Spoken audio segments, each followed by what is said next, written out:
কুমুদনাথ শৰ্মা গুৱাহাটী বিশ্ববিদ্যালয়ৰ আইন বিভাগৰ ডিন আছিলে। তেখেতে আজিৰ দিনটোতে প্ৰায় 24 বছৰ আগতে 2001 চনৰ 15 ডিচেম্বৰত কায়িকভাৱে এই পৃথিৱীৰ পৰা আঁতৰি গৈছিলে।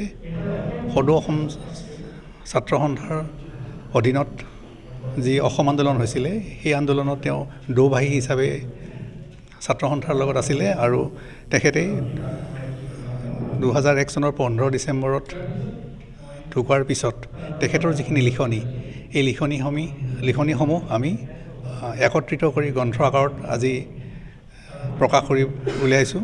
আৰু এই গ্ৰন্থ অনুষ্ঠানত গুৱাহাটী বিশ্ববিদ্যালয়ৰ মাননীয় উপায়ুক্ত প্ৰফেচাৰ ননীগোপাল মহন্ত ছাৰ আৰু গুৱাহাটী উচ্চ ন্যায়ালয়ৰ প্ৰাক্তন ন্যায়াধীশ বিপ্লৱ কুমাৰ শৰ্মা ছাৰ উপস্থিত আছিল।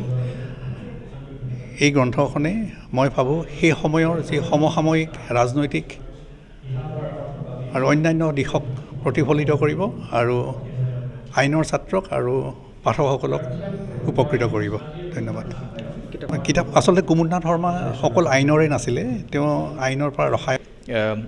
আজি প্ৰয়াত কুমুদ শৰ্মা ছাৰৰ স্মৃতিত তেখেতৰ ৰচনাৱলীৰ এখন গ্ৰন্থ উন্মোচন কৰা হয়। কুমুদ শৰ্মা ছাৰ আছিল অসম আন্দোলনৰ এগৰাকী অগ্ৰগণী তেখেত বৌদ্ধিক নেতা। তেখেতৰ যি আদৰ্শগত, তেখেতৰ যি বৌদ্ধিক বুদ্ধিপন্নতা, তেখেতৰ যি লিডাৰশ্বিপ ৰোল, সেই আচলতে আমাৰ সেই সময়ৰ ছাত্ৰ সন্থাৰ নেতাসকলক এটা গতিপথ দিয়াৰ ক্ষেত্ৰত এক নিৰ্ণায়ককাৰী ভূমিকা পালন কৰিছিল। বিশেষকৈ দিল্লীলৈ যাওঁতে আমোলাসকলৰ লগত আলোচনা বা ৰাজনীতিবিদসকলৰ আলোচনাৰ ক্ষেত্ৰত আমাৰ শৰ্মা ছাৰৰ ভূমিকা আছিল অনন্য।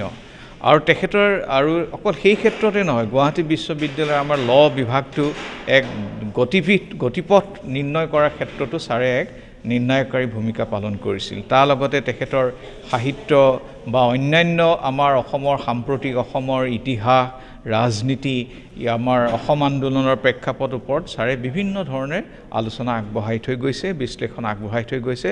তাৰে সমূহ দিশ সামৰি ৰচনাৱলীখন তৈয়াৰ কৰা হৈছে।